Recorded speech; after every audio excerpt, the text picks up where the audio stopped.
திருச்செந்தூர் கடற்கரையில் சூரியனை காண பக்தர்கள் எதிர்பார்த்து கொண்டிருந்த நேரத்தில் திடீரென கடலில் சுழல் உருவாகி ஒரே இடத்தில் கடல் நீர் வட்டமடித்த காட்சிகள் தான் மொத்த பக்தர்களையும் மெய்சிலிர்க்க வைத்துள்ளது.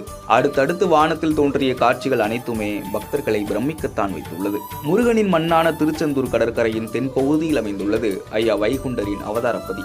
மாசி மாதம் 20ஆம் நாள் ஐயா வைகுண்டர் அவதரித்தார் என ஐயாவழி சாஸ்திரங்கள் கூறுகின்றன. இந்த நாளில் திருநெல்வேலி, தூத்துக்குடி, கன்னியாகுமரி, தென்காசி போன்ற மாவட்டங்கள் மட்டுமின்றி சென்னை, கோவை, மதுரை போன்ற வெளி மாவட்டங்களில் இருந்தும் பல்லாயிரக்கணக்கான பக்தர்கள் திருச்செந்தூருக்கு படையெடுத்து வந்து வைகுண்டரை தரிசித்து செல்வது வழக்கம். இந்நிலையில் மாசி 20ஆம் நாளான ஐயா அவதரித்த தினத்தில் திருச்செந்தூர் கடற்கரையில் உள்ள ஐயா வைகுண்டர் அவதாரப்பதியில் காலை முதலே பல்லாயிரக்கணக்கான பக்தர்கள் குவிந்து சுவாமி தரிசனம் செய்து வருகின்றனர்.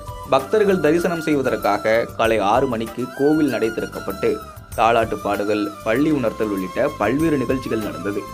அதனைத் தொடர்ந்து காலை 6:30 மணிக்கு சூரிய உதயத்தில் திருச்செந்தூர் கடலில் பதமிட்டு சூரிய பிரகாச சுத்த ஐயா வைகுண்டரை அவதாரப்பதிக்கு அழைத்து வரும் நிகழ்வு அரங்கேறியது. அப்போது கோவிலில் இருந்து ஐயா பணிவிடையாளர்கள் கையில் தாம்பூலத்தில் பட்டுப்புடவையுடன் ஊர்வலமாக கடற்கரைக்கு வந்தனர். அங்கு சிறிது நேரம் சூரிய உதயத்துக்காக காத்திருந்தனர். சூரியன் வந்ததும் கடற்கரையில் நின்ற ஆயிரக்கணக்கான பக்தர்கள் ஐயா வைகுண்டரே அவதரித்ததாக எண்ணி ஐயா அரகரா என கோஷமிட்டனர். பக்தர்கள் கோஷம் விண்ணை பிளக்க அடுத்த நொடி இந்த ஆச்சரிய சம்பவம் நடந்தது. அங்கிருந்த பக்தர்களும் மெய்சிலிர்த்து போயுள்ளனர். சூரியன் வருவதற்கு கிழக்கு நோக்கி பக்தர்கள் கடலை பார்த்து கொண்டிருந்தனர். அப்போது பதமெடுக்கும் இடத்திற்கு மிக அருகே கடலில் சுழல் போன்று கடல் நீர் வட்டமடித்தது.